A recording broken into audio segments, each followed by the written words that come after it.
Good morning, students. Students, today I'm going to teach you the second chapter, The Address, by Marga Minko from your snapshot textbook. Look, the story is very touching description about a girl who goes in search of her mother's belonging after the Second World War in Holland. Means एक लड़की है जो second world war के बाद अपने mummy की जितनी भी चीज़ें होती है वो एक लेडी को दे देते हैं. So she is going in search of all the belonging that her mother has. मेरी मम्मी की जितनी भी चीज़ें होती है वो ढूंढने निकलती है जो उन्होंने अपने एक रिश्तेदार को दे दी होती है. तो उस रिश्तेदार को के घर वो जाती है और वो चीज़ वापस लाना चाहती है. लेकिन when she goes to have all the belongings of her mother, तो उसे रियलाइज़ होता है कि ये सब चीज़ लाने के बाद भी उसकी मम्मी वापस नहीं आने वाली, बिकॉज सेकेंड वर्ल्ड वॉर में उसकी मम्मी मर जाती है. Okay, and she feels that it is futile now. अब ये यूजलेस है कि अगर वो चीज़ अपनी एक्वेंटेंस से, अपने जो नज़दीकी जो रिश्तेदार उनको जो दिया था एक्वेंटेंस को, जो जो चीज़ें दी थी, अगर उससे वो वापस पा ले तो भी it will be fruitless, it would be useless, it will be of no importance. So even after finding what she much wanted to touch, she feels कि जब उसकी मम्मी की चीज़ें उसे मिल जाएगी, she would touch, to see, to feel and remember, she leaves everything behind. फिर भी वो हर एक चीज़ छोड़ के आ जाती है. As it could not bring her dead mother, क्योंकि उसे पता है कि इसकी मम्मी की चीज़ें वापस आने से उसकी मम्मी वापस नहीं आने वाली है. She describes and she decides to move on and live with only memories of the former time. अपनी मम्मी की जो memories है उसके साथ जीना बहुत अच्छा उसे लगता है. And the address that held so much importance till she visited that place lost its value. Chapter का नाम है एड्रेस. उसकी मम्मी ने उसको एक एड्रेस दिया था कि ये एड्रेस पे जाके जो जो मेरी चीज़ें हैं वो तुम वहाँ से ले लेना. पर जब वो वहाँ जाती है तो उसका जो ओनर होता है उस घर का, वो उसे पहचानने से भी मना कर देता है. So this place address loss is value and the girl realize that it could get her nothing but pain. कि उस घर पे जाके उस लेडी को मिलने के बाद उसे वहाँ सिर्फ और सिर्फ क्या मिलता है, what she gets nothing but pain. उसे सिर्फ और सिर्फ पेन मिलता है. Now let's go to about the character. इस स्टोरी के मेन कैरेक्टर्स कौन है? Now the main character, the first character is the daughter, and that is the narrator of the story, who returns to Holland, जो Holland आती है, to go to the address where her mother's precious belongings were kept. जिस वो एक address लेके एक जगह जाती है जहाँ उसकी मम्मी की सब बिलोंगिंग्स रखी होती है. तो वो वहाँ पहुँचती है. As normalcy had returned after the second world war in Holland. जब हॉलैंड के अंदर सब सिचुएशन नॉर्मल हो जाती है, she wanted to see all possession that were born between her family and himself. तो वो जितनी भी चीज़ें उसकी मम्मी ने उसके एक रिश्तेदार को दी होती है, वो चीज़ उसके घर से लाना उसे देखना चाहती है, फील करना चाहती है और उसे वो वापस लाना चाहती है. And she goes there. वो वहाँ जाती भी है, लेकिन वो जो रिश्तेदार होता है उनका, वो उनसे उसे पहचानने से भी इनकार करता है कि मैं तुम्हें नहीं पहचानता. And now next character, Mrs S. अब मिसेस एस मीन्स नैरेटर्स मदर. अब ये जो मिसेस एस है ना, वो कौन है? नैरेटर की मम्मी, बराबर. So in this story the narrator's mother has been called Mrs S. She was a simpleton. ये बहुत सीधी सादी एक वुमन होती है, who could not see the manipulating and fraudulent nature of Mrs. Darling. जो उनकी रिश्तेदार होती है मिसेस डॉलिंग, जो उनके पास से सब चीज़ें ले जाती है. बट ये जो लेडी है समझ नहीं पाती है कि मिसेस डॉलिंग एक फ्रॉडुलेंट वुमन है. एक चीटिंग है, she is manipulating. And she trusted Mrs Dorling and allowed her to keep all her precious belonging. उनके घर की जितनी प्रेशियस चीज़ें होती है वो सब उनको दे देती है फॉर द टाइम बिंग, थोड़े टाइम के लिए. सेकेंड वर्ल्ड वॉर चल रहा था इसलिए. और सेकेंड वर्ल्ड वॉर के बाद जब उसके घर वो उसकी बेटी जाती है वो चीज़ लेने के लिए, तो वो ना बोलती थी कि मैं तुम्हें पहचानती ही नहीं हूँ. Now third character, Mrs Dorling. Mrs Dorling is she has been describe as an old acquaintance. जो मिसेस एस की एक एक्वेंटेंस, एक जान पहचान की, एक उनके जान पहचान एक एक बोल सकते हो वुमन है. After a long gap she appeared again during the war. और वॉर के अंदर क्या होता है कि थोड़े गैप के बाद वो अचानक उनके घर आती है और बोलती है कि आपके अंदर घर पे जो जो कीमती सामान है आप मुझे दे दो, मैं अपने घर पे रखूँगी और वॉर के बाद आप ये सब सामान मेरे घर से ले लेना. She possessed a cunning personality. नो આપણે કેમ કરે લુચ્ચી, she एक लुच्ची इंसान होती है. She is most reluctant to recognize the daughter.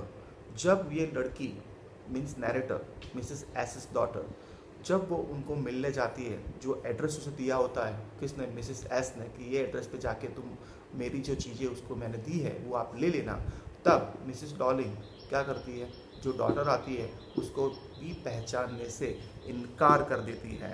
And she is most reluctant to recognize the daughter and does not allow her to enter the house. और घर में आके देखने की बात तो बहुत दूर है, लेकिन वो उसे घर में घुसने ही नहीं देती है. Now let's go to the summary of the whole story. Now the story starts with Mrs. Darling's indifferent attitude.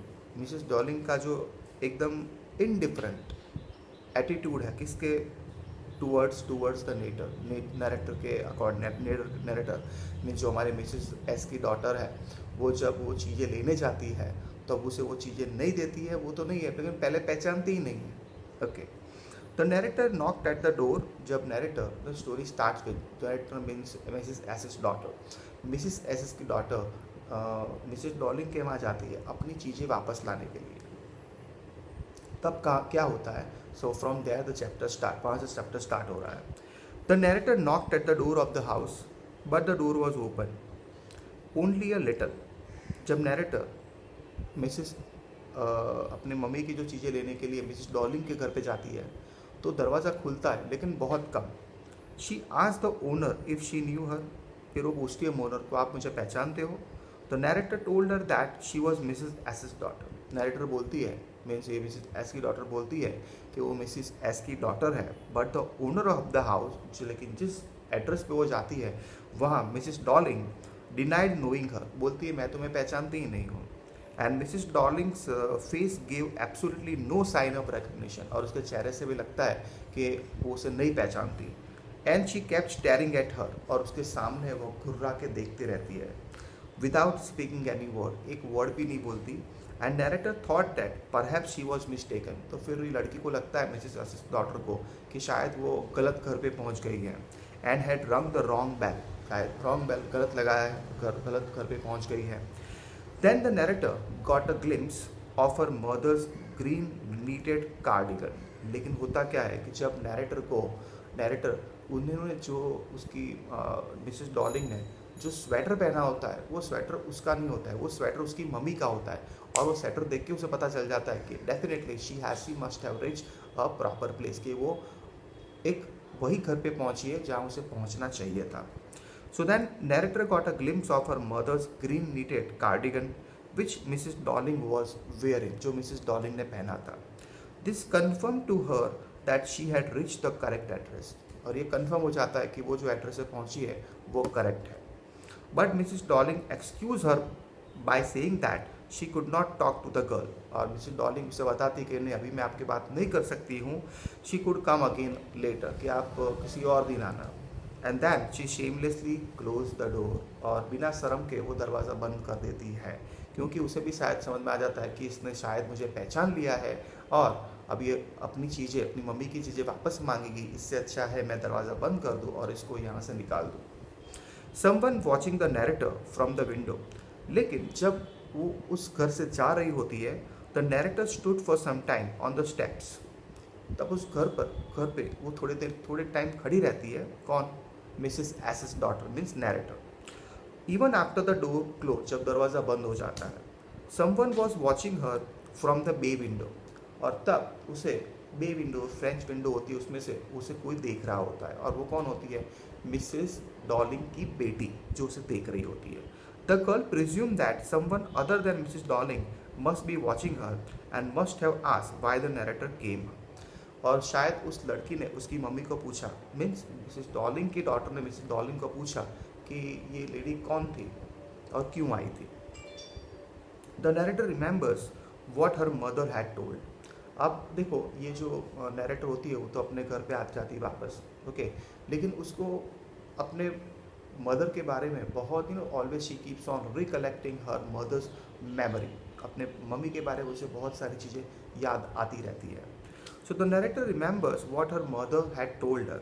After this refusal, जब ये मिसेस डॉलिंग उसे ना बोल देती है, the narrator walk back to the station, वो station पे वापस आती है, थिंकिंग अबाउट हर मदर, अपने मम्मी के बारे में सोचते सोचते वो वापस आती है. Her mother had given her Mrs Dorling's address years ago, और उसकी मम्मी ने मिसेस एस ने इनको जो एड्रेस दिया था अपनी बेटी को बहुत साल पहले दिया था.